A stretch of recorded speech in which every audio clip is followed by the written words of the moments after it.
All right. Thank you, everybody, for joining the MAMES webinar, Consignment Closets, opening the door on preferred provider arrangements. I want to say that this event is only possible due to our MAMES associate member, HPS Advise, who is sponsoring this event. And it's allowing us to provide it at no cost to members. Presenting to you today is Ann Ford and Cora Colvin. They will both introduce themselves shortly when I turn the presentation over to them. I just wanted to let everybody know that a copy of the presentation will be sent out to all the registrants after the event, along with a few other documents that will be discussed during the presentation.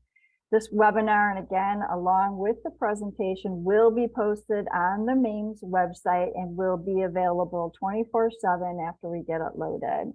If you do have any questions during the presentation, please enter them in the chat throughout the presentation.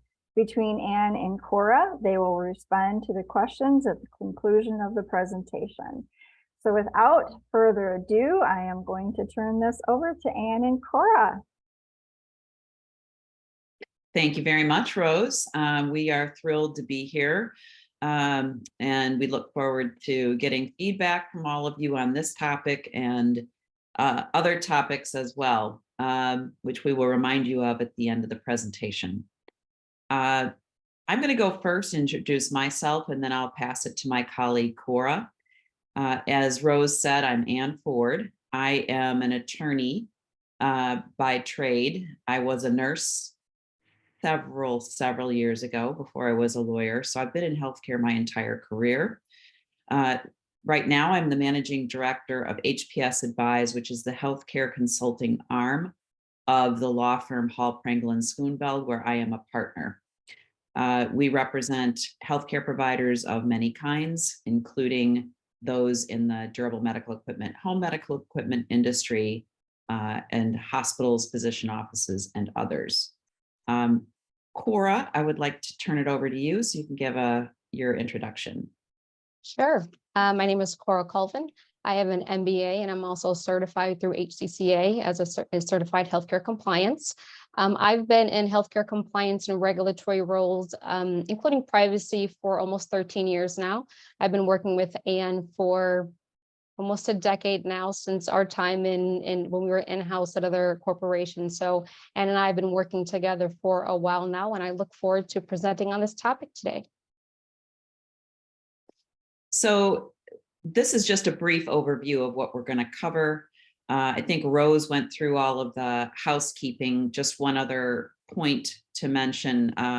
When you have questions during the presentation, we would love for you to put them in the chat. Cora and I will be monitoring those as we go through, and if it is relevant to what we're talking about, we'll address it right away. If not, we'll save time at the end to address those questions. So we're hoping to see a lot of feedback and want to address the things that are important to you. And at the end, we'll go through this when we get to the end again, but we will be seeking your feedback on this webinar, as well as some ideas that you might have for future. So the purpose of today's agenda can perhaps be addressed in the next couple of slides. What is our why? Our why is to provide insight into consignment closets and the value of having a preferred provider relationship with hospitals and physician offices. After this presentation today, we hope that you're going to feel more comfortable strategizing on how you can create these arrangements that increase patient care access and don't add a lot of risk to your practice. Your why, as usual, and as we are well familiar with, is patient access to quality care. So keeping that as our North Star, as we always do when we go through this, it's all about the patient.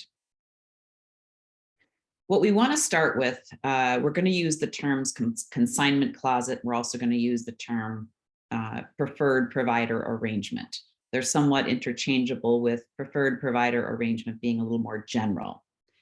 So if you would please respond with a Y or an N in the chat, we would love to see your responses.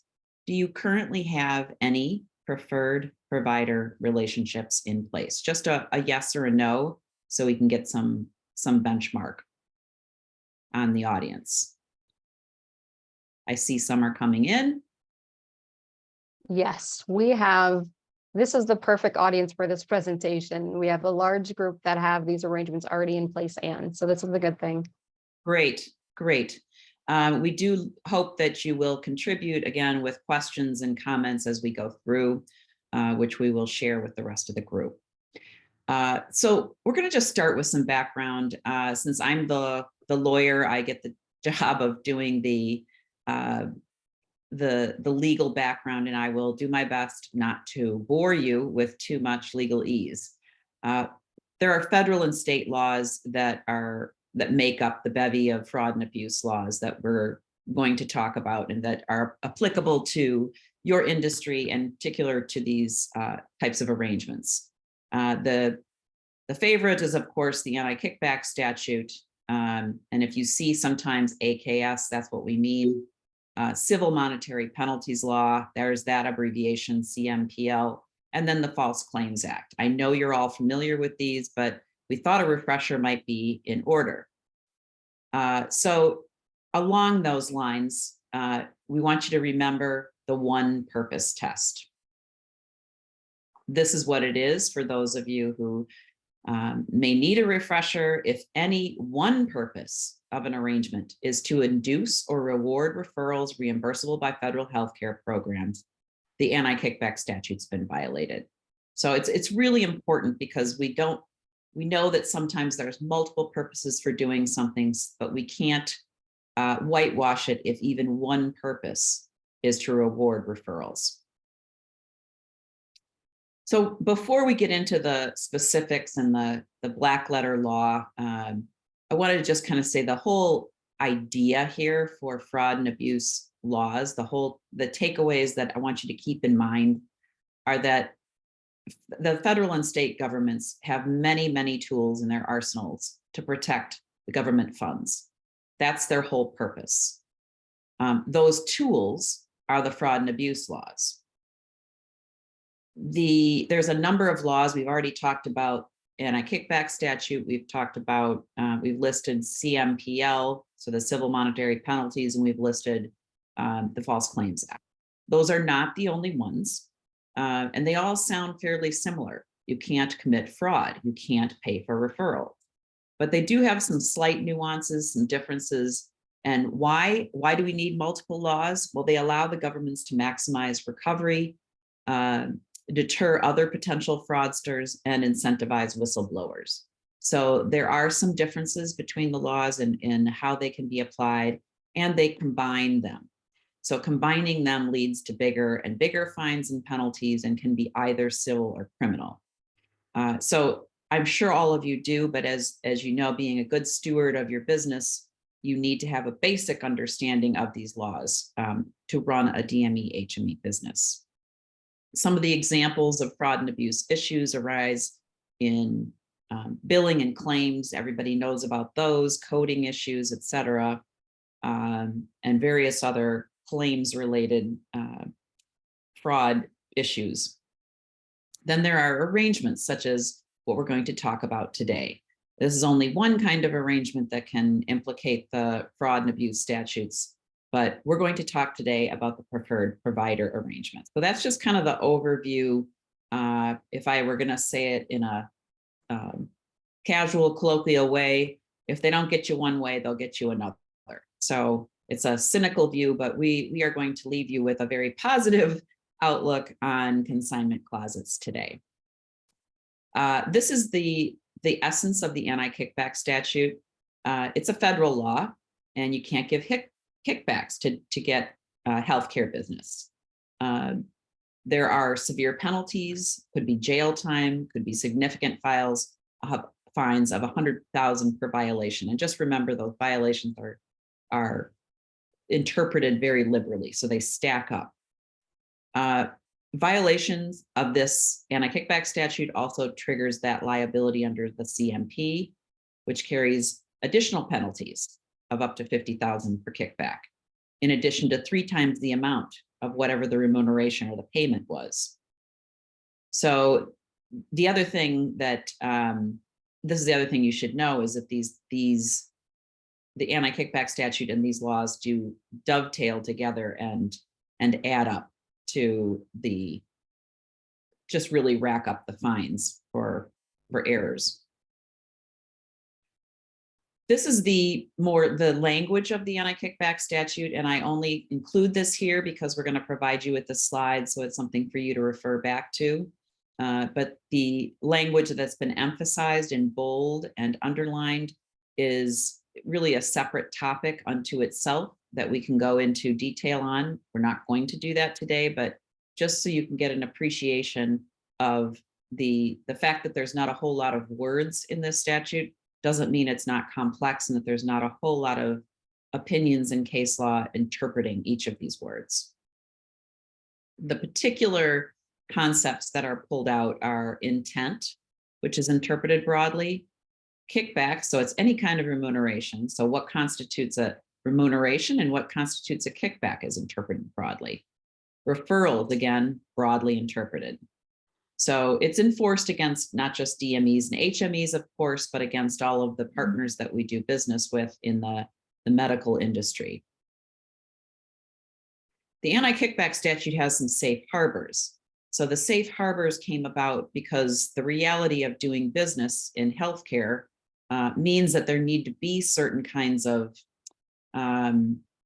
payments, if you will, as long as they promote efficiency and they don't have a high risk of fraud and abuse. So the federal government was able to carve out a few exceptions. There are some kinds of payments that might be okay if you follow all of the guidelines specifically. And that's why it's called a safe harbor. It's think of it as a very narrow slip in a storm. If you were going to park your boat in a storm, you would have to get it absolutely securely in there. And if not, it's still open to and vulnerable. The ones that I have, again, bolded and underlined and italicized here are ones that might be more relevant to the DME HME industry.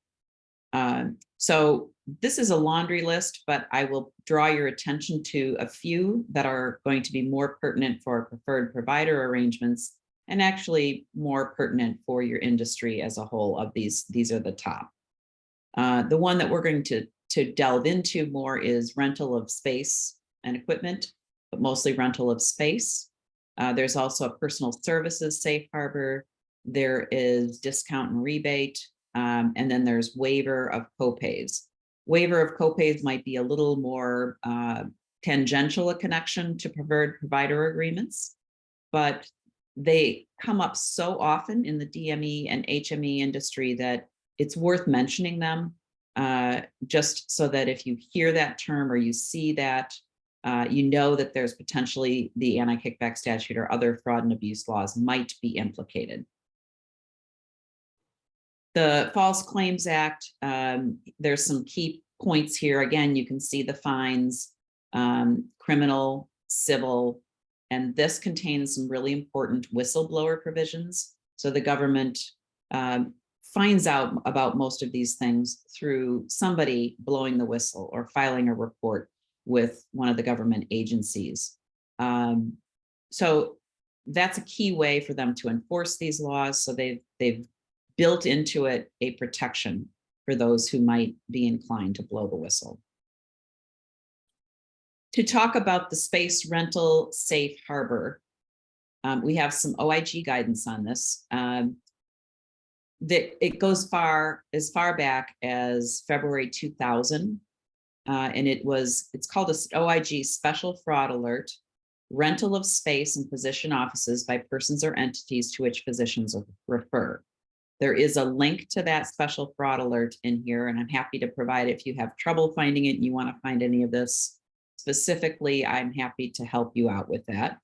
But this, among other providers, it applies to suppliers of DME, DMEPOS suppliers. that set up consignment closets. It specifically calls that out in the special fraud alert. And this is a quote from the OIG from that fraud alert, because they had received a number of reports. So they needed to address this because they were finding that a variety of different suppliers were paying rents, either voluntarily or in response to physician requests.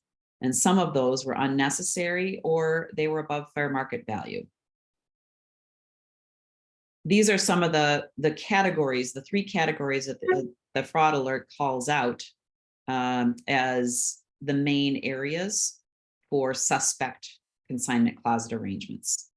Again, if there's a rental agreement and there's going to be a payment, you're going to hear us talk about making a payment is not necessarily the preferred. It's not the recommended way. It's not necessarily illegal, but it's not something that is generally recommended. That being said, that these are the three things that it's going to come down to, these three general categories. So to pay or not to pay, that is the proverbial question. Again, is any kind of payment appropriate? And it might not be. If there is a payment, is that rental amount fair market value? Is it being modified on frequent intervals? It cannot be changed more than once per year to be compliant. There are time and space considerations. So these are based on some of the issues that the OIG saw before with other arrangements. There was rental payment made for space that wasn't necessary. It was improperly apportioned. So again, no payment is the recommended way. It's safe and appropriate. But if it's made, design it to fit squarely within an anti-kickback statute safe harbor. If it doesn't, you can't just leave it at that. You need to make sure it complies with other fraud and abuse laws as well. There are some key contract provisions here.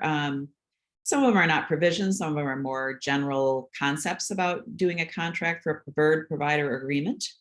The agreement should be in writing. I think some people might say that goes without saying, but there are agreements that are more casual, that are verbal. In the case of a PPA, whether or not rent is being paid, we strongly recommend that you put it in writing. And that has to be also evident within that document. It's a protection for not only the DME, HME, but also the physician or hospital. Patient choice has to be addressed. The process is here that the provider that you're partnering with has to recognize that patient must have the ability to have a choice. Again, if you're going to make a payment, align that with a safe harbor. Make sure it's fair market value. Look at the size and location of the lease space. So just, again, going back to that safe harbor and making sure your payments are in line with those requirements. To fit within the safe harbor, the terms of that PPA it has to be in place for at least a year before you change it. Indemnification language.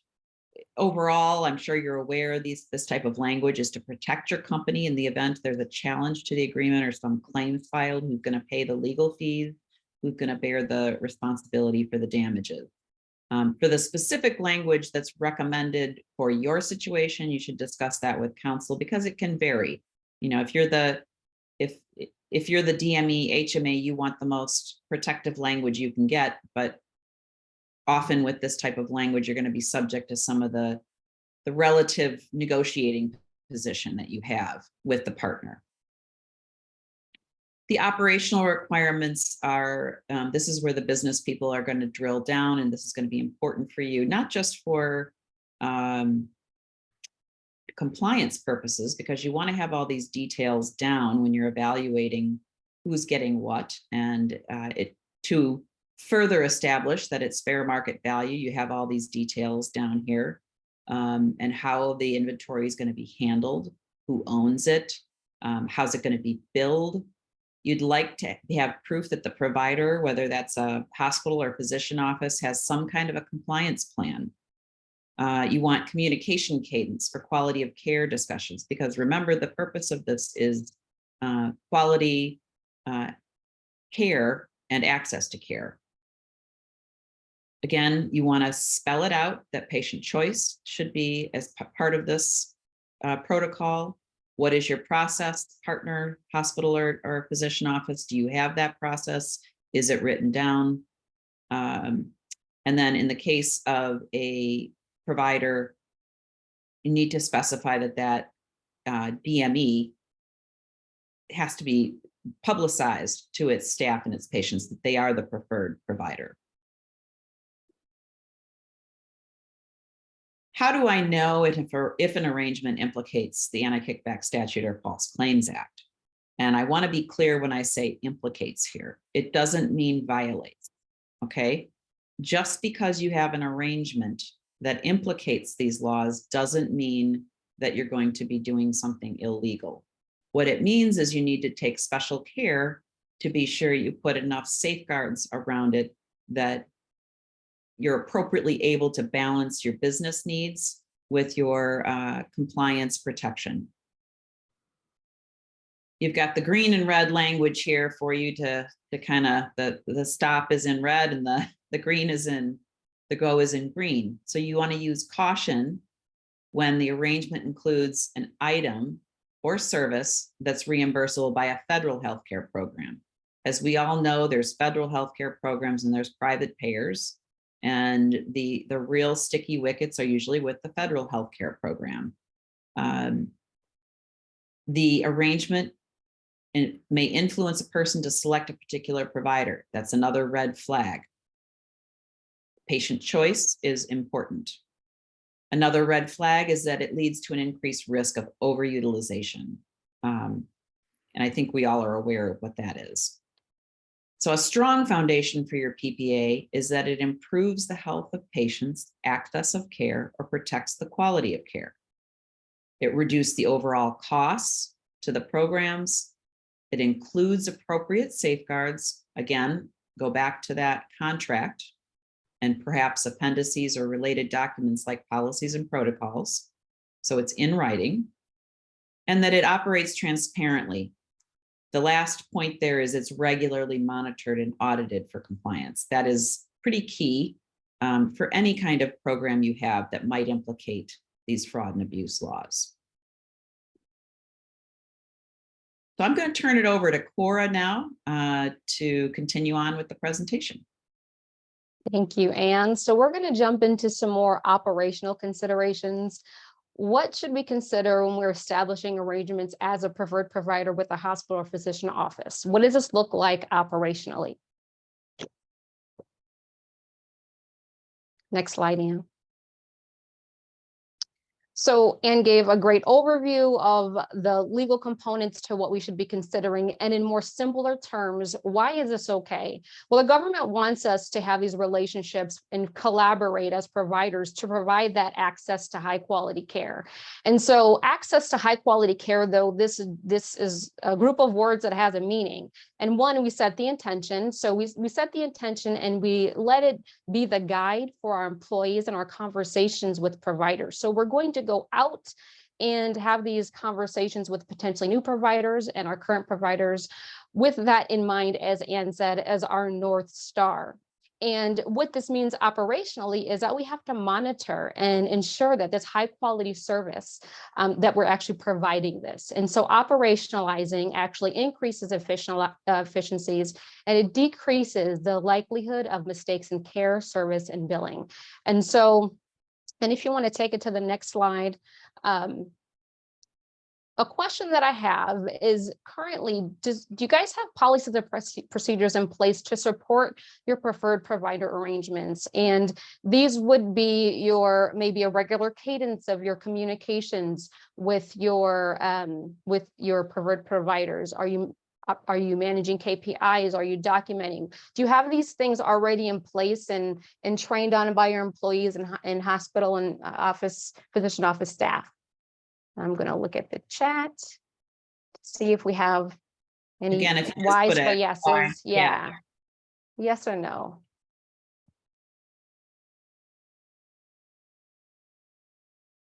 Okay, we're getting some good yeses in here. Okay, well, hopefully this, the next few slides align with what you guys are currently doing or brings some new ideas to how we can operationalize this in a way that if ever investigated, we have this documented proof that we are providing this higher level of care and efficient relationship via the consignment closet. Next slide. Thank you, Anne. So how can my organization work most efficiently with a hospital or a physician office to provide the best service to the patient? With some ideas of what you can do. These policies and procedures are key, as you all know from going through accreditations and being audited and potentially investigated. The first thing that an investigator will go to will be your policies and procedures. And so this is really critical to relationships that do potentially increase risk. And so what you would want to do is have policies and procedures that are specifically carved out to manage these interactions with your preferred provider. And this really is key. This is foundational, and it's really important that you have this documented. Anne and I didn't mention, but we both have spent time with the DME. I actually provided hands-on compliance support, and I was sitting within the DME with the business unit. So I got a lot of firsthand experience about the conversations that take place and how these kind of, unique relationships are operationalized. And this is one of the things I think is really important that we spend time on and we update annually. Other than that, I know that we're all managing KPIs. We're talking about billing. We're making sure that we're meeting our goals. But when it comes to the consignment closet, have you established KPIs that you're monitoring and making sure that you're satisfactory, that you're hitting those goals and they've been established in advance? If not, I would highly recommend this. This is also a good marketing tool as you go out and you build new relationships with physician offices and hospitals. If they know that you are on the front end establishing these KPIs and you have this focus on an efficient operation, they'll know in advance that you're going to be there to help them to reduce the risk of a relationship like this. So establishing those KPIs and having those be a key aspect of your strategy is going to be really important.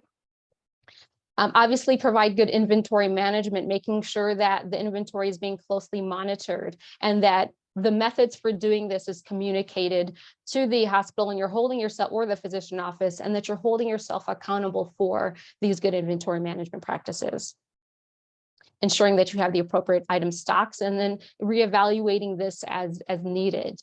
And as Anne mentioned, having a compliance plan. This usually anyone who has established a compliance program or plan knows that this includes auditing, monitoring, and training plans. And we want to have a specific auditing and monitoring training plan for any of our high-risk interactions, and that would include our preferred provider arrangements.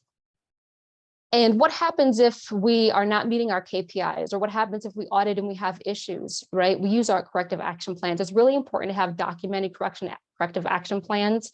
The government knows that there's going to be instances where we make mistakes, right? The goal is to make sure that we've documented it wasn't intentional and that when we identify these things, that we address them timely.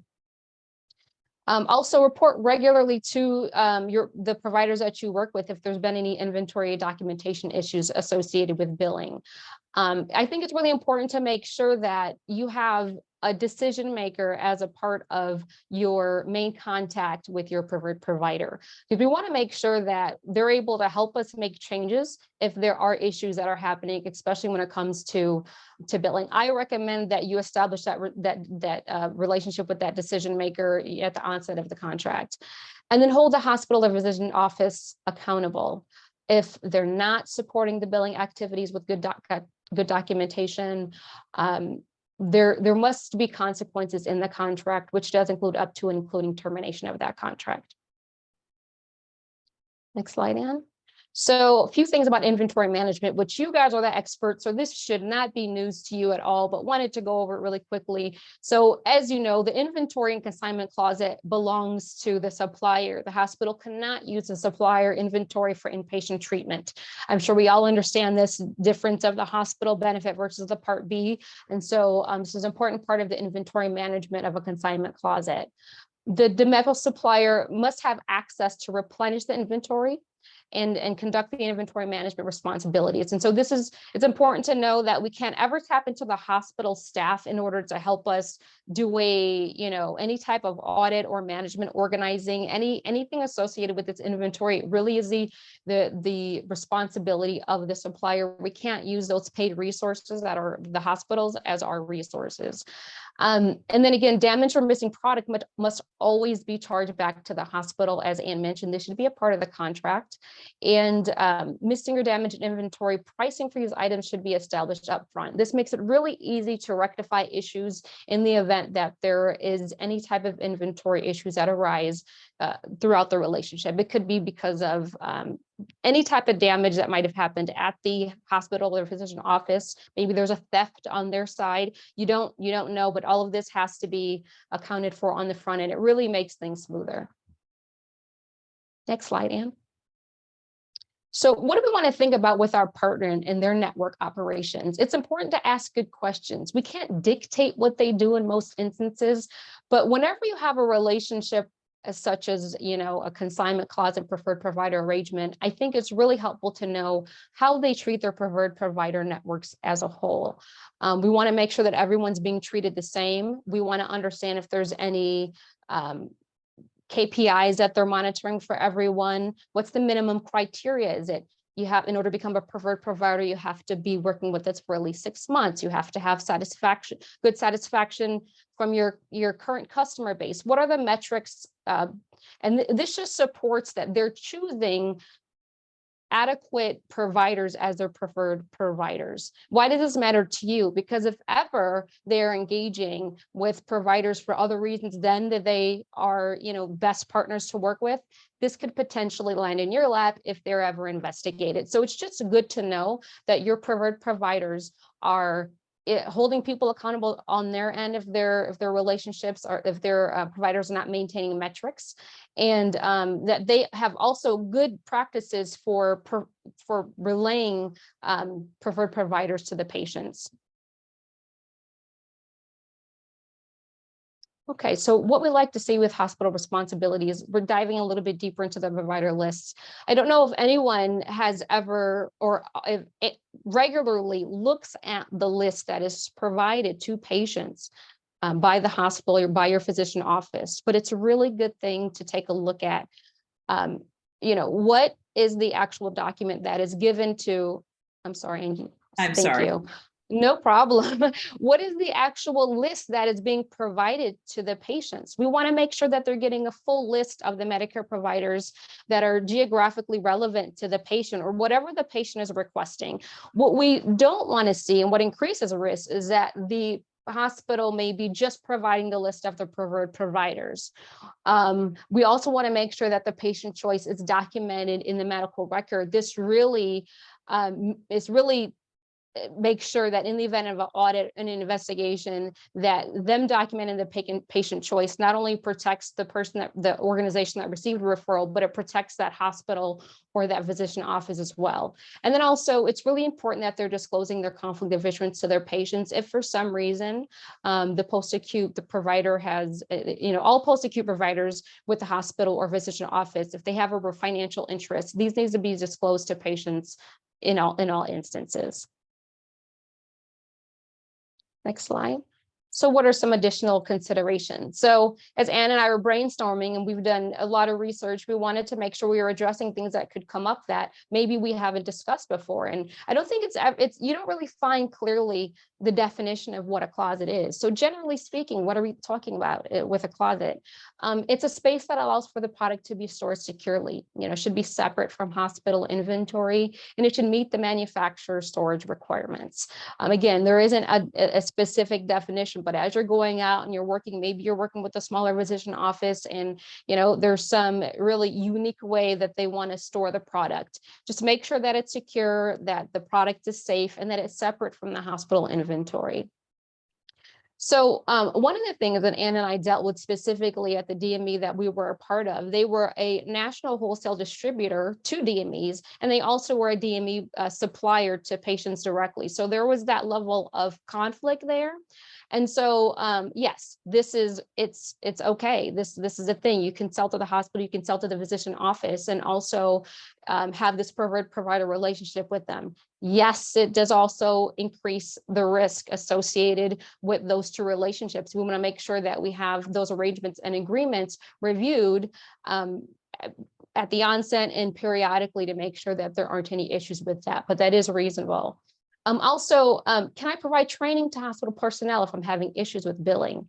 This is reasonable and it's acceptable and in low risk. Why would this be? Especially if it's in the case of you're having the same issues over and over again, you've documented it, maybe your KPIs are off.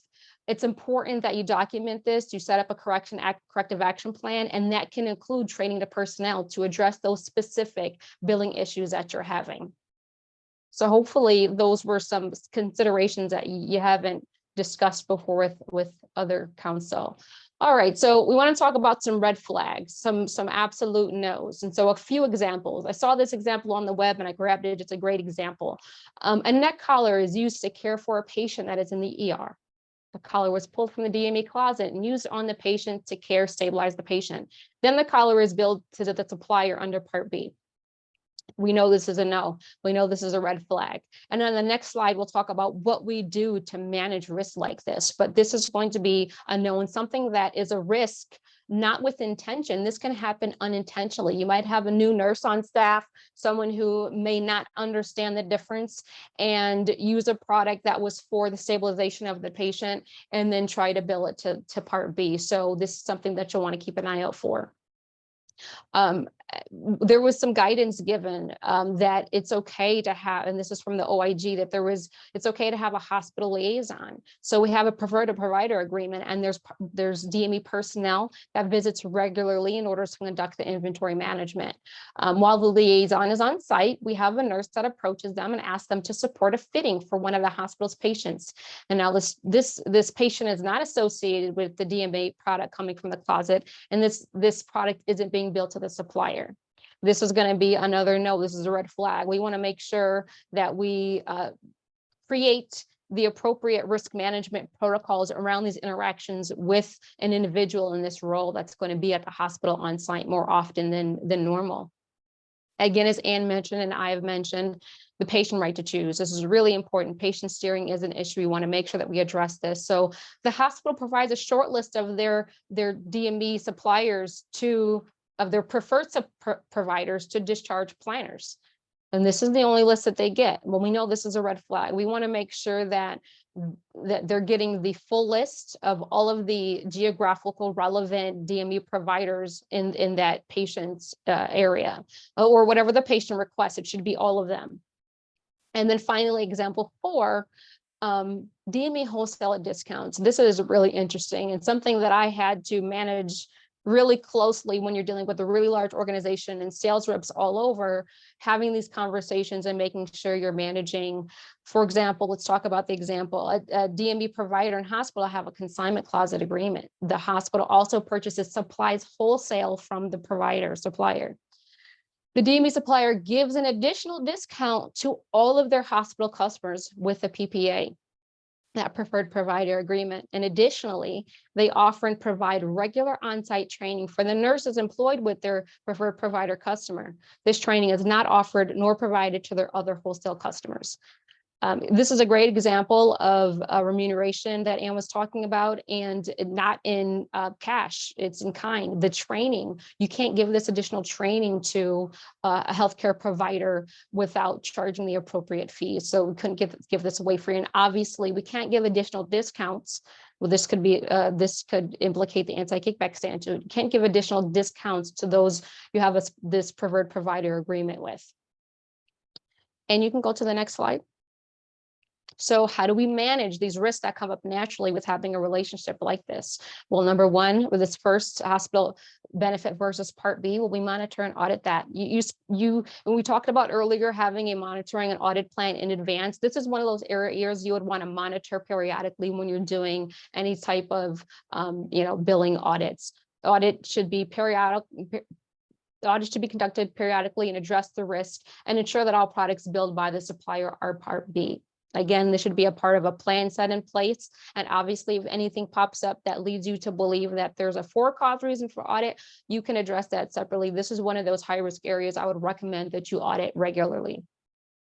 The hospital liaison situation, how do we manage an employee that's going to have these interactions with the hospital on a regular basis, or even the physician office, so they're building a relationship?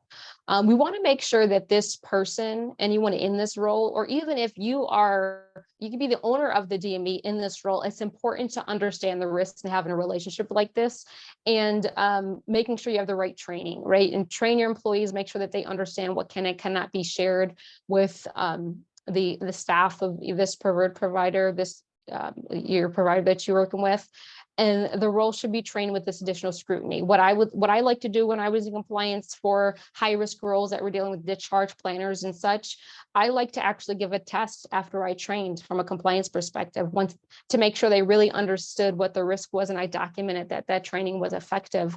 Also, there's an opportunity to do some side-by-sides, making sure that hospital liaison, that they, as they're walking through, that, you'll be able to hear firsthand the conversations that they're having with employees. And if an employee doesn't know, a hospital or physician office employee doesn't realize the risk, they could walk up right to you guys and ask you for some of these services. It's a great way to understand the risk with that specific customer. Yeah, I think that's the training is really important for that employee. Also, for example, 3, patient right to choose, monitor and audit. It's, again, as I mentioned before, review the hospital policy if they have one. Do they document it in the medical record? This is really important. Review the medical records, and then review the list given to the patient periodically. It's important to know what is given to the patient. So if there's ever employees, staff changes all the time, whether if it's DME, hospital, or anyone, someone could decide they wanted to come up with a new marketing for this list and not understand the risk. So it's really important that you're monitoring this one regularly. And then this last one, which is yes, thanks, Anne. DME wholesale discounts. This really is going to require 2 different, I recommend, account managers for the lines of business. If you have someone who's responsible for that direct DME wholesale business, they should be responsible for those pricing and alignment with all of your other contracts and wholesale accounts. And then if you have someone managing the consignment closet, that helps to mitigate the risk by having those 2 individuals be separate and not collaborate, because there isn't a reason to. They're 2 different lines of business. Okay, next slide. So in conclusion, as Anne has mentioned, the federal and state fraud and abuse laws are in place to protect the government programs and their beneficiaries.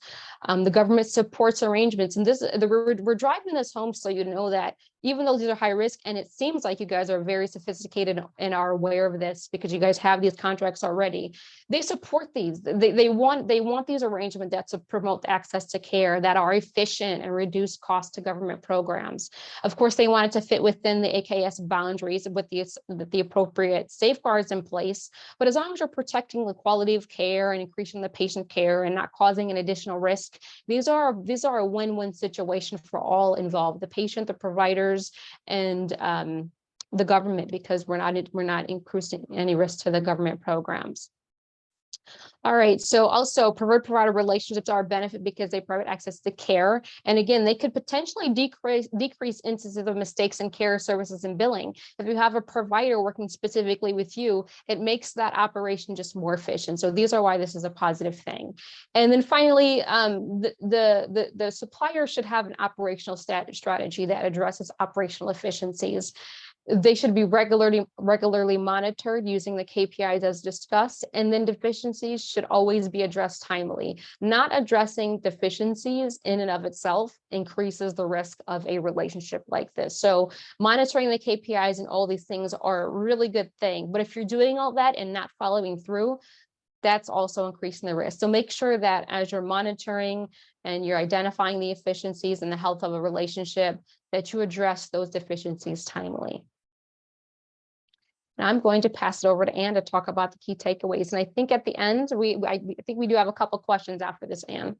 Yes, and thank you for submitting those. This is also a time when anyone else can submit questions because we will have a few minutes to address those. So now what do we do? We hope this has been a refresher for most of you. It may be some new information for others, but kind of the bottom line here is review what agreements you do have. And review your arrangements, and check to see if those arrangements are in writing. If you're not sure about an arrangement, you should have it reviewed by outside counsel or inside counsel.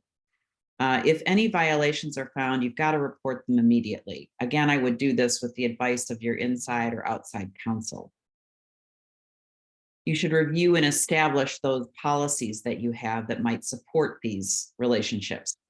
So even if you don't have one of these currently, if there's something that you're going to be using as part of your business strategy, you may want to put those in place. Ensure your employees are adequately trained. And then, of course, along with the training come documenting the training. Review that preferred provider list that's provided to patients. Again, we are underscoring the emphasis that the government puts on the patient's right to choose. So we want to have some proof that we were promoting the patient's right to choose. The last bullet point here is for you as DME and HME providers. You have a lot of government resources that are in understandable language from the OIG that you can use to self-serve for your own advice. So we've put a link here to the OIG hhs.gov/compliance webpage. You're just going to have a wealth of information there. The other way that you've seen, we get guidance, not just from the laws, which are, you must do it, but also from guidance, which is how are those laws interpreted? They're interpreted through case laws. They're interpreted through advisory opinions from the OIG. And just briefly, an advisory opinion is when a company says, hey, I want to do this arrangement, but I want to get the thumbs up from the government first. They are not cheap. They are not necessarily quick. So companies do this sparingly, but for those that do, it provides the rest of us with some kind of guidance in how the government is interpreting a particular law, or how a government agency is going to interpret the legality or compliance of a particular type of arrangement. We also looked at corporate integrity agreements. This is the after the fact, when somebody has already screwed up, if you don't mind my casual language. When they've already had an ouch, then the government settles with them. And when they have a civil settlement, as opposed to a criminal settlement, you're going to have a corporate integrity agreement. All of these corporate integrity agreements can be found online to anybody. You don't have to be a lawyer to have them. You don't have to have any special subscriptions to get them. They do provide excellent insight into what's going on out there with your peers and competitors. All right. So Anne, I can read the questions and then we can go Sure, through. why don't you start? Sure. So Rhonda asks, who writes the agreement contract? Is this something a lawyer would do? Yes, typically. There are situations where if you're going to have some protocols in place, and you're going to have the same kind of preferred provider arrangement repeated in multiple different settings. You could work with an attorney to get a template, so you don't have to go back and forth to the attorney every time. But yes, it is something that even if you draft it yourself, you may want to run it by an attorney just to be certain that you haven't left something out. Does that answer? Sorry, go ahead. I hope that answers the question. And if not, please let us know. Rhonda says, thank you. Okay. All right. So Brandon's asking, do hospital-owned DMEs have any different expectations when servicing their hospital? Example would be hospital staff working the inventory. Thanks.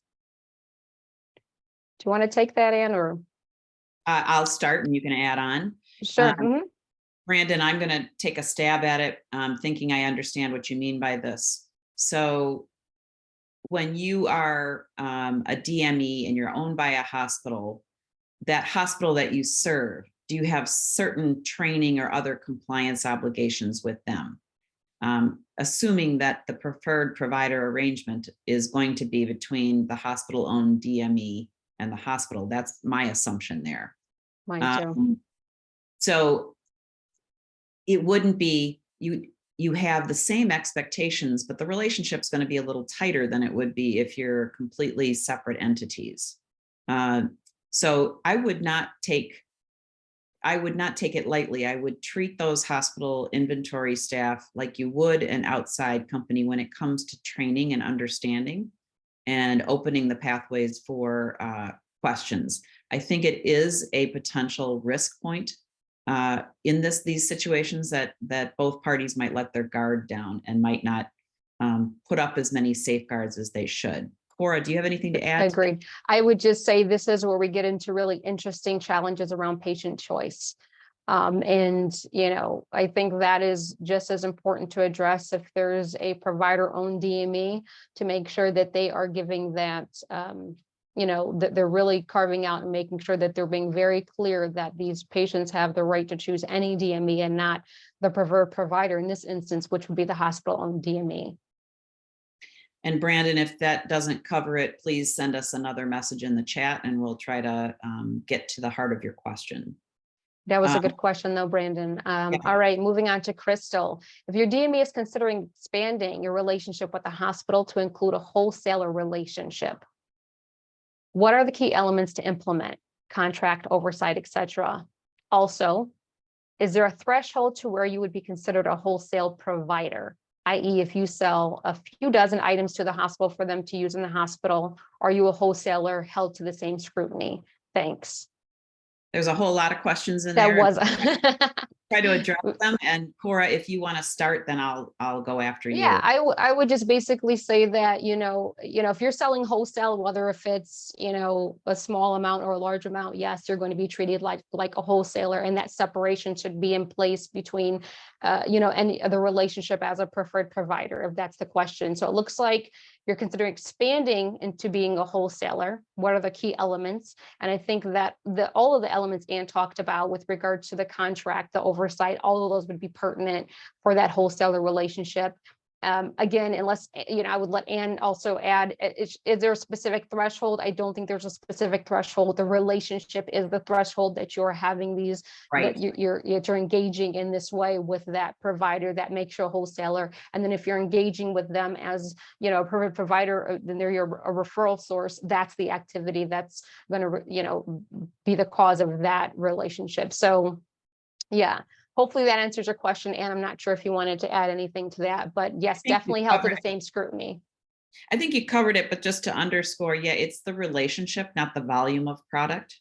Yes. So it's the fact that you have, on the one hand, you're selling the hospital supplies, and on the other hand, you're having supplies are going to through a DME channel.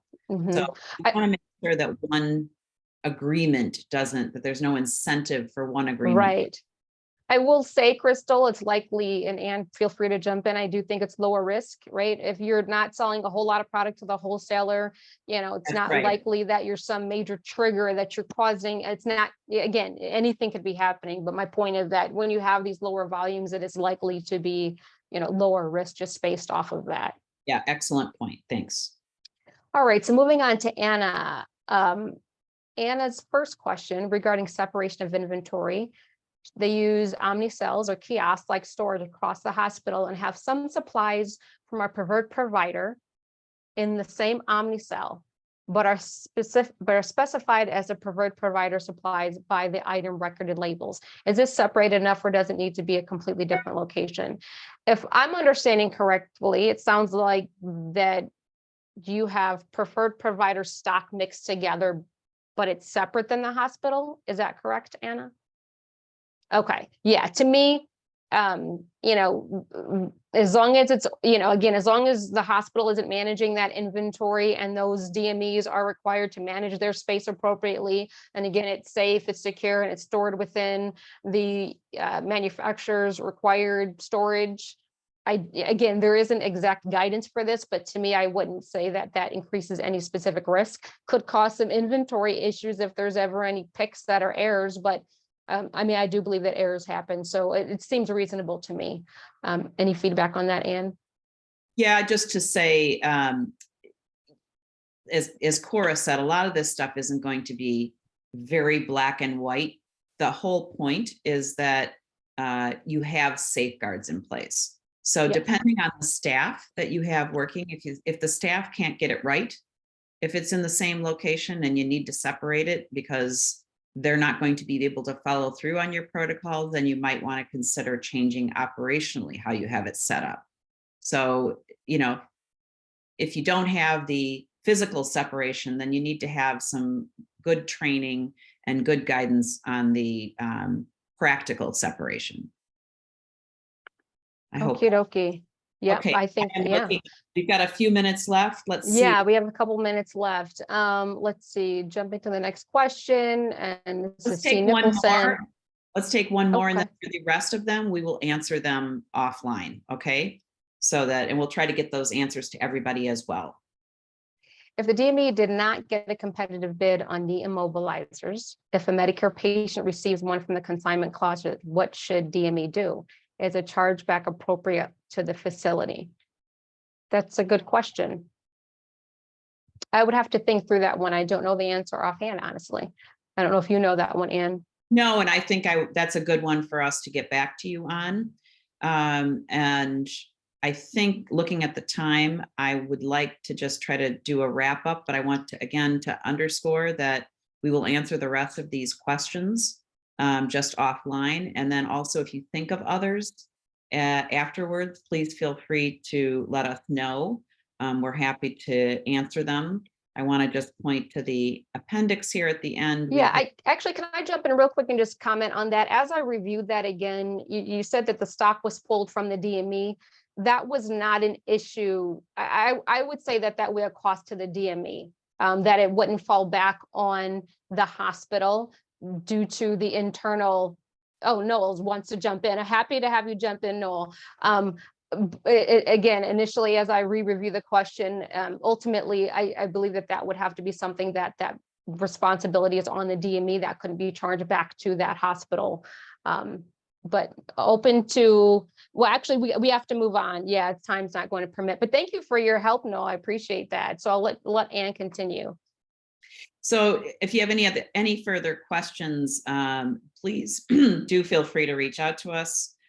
Here is my contact information, and here is Cora's.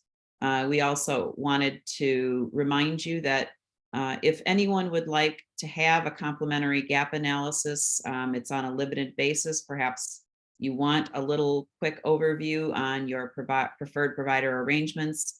Let us know. You can scan this QR code and sign up for that, and we will honor that. It's for MAMES members. This is the essential process. I won't go through it. We don't have the time, but it's there for you to review. This is what's involved when we do that complementary gap analysis. So I appreciate your time, and I am very pleased that we had your attention for this hour. Hope that it was helpful for you, and we look forward to presenting other topics in the future. In advance, thank you for spending the time to give us some feedback on this webinar, as well as some feedback on what topics you might want to delve into later. Yeah, so look out for that email that we'll be sending, or that MAMES will be sending on our behalf, that includes a link to fill out a really short survey, not only on the presentation, but other areas of interest for education in the future. Thank you again for your time today. You guys have a good rest of your week.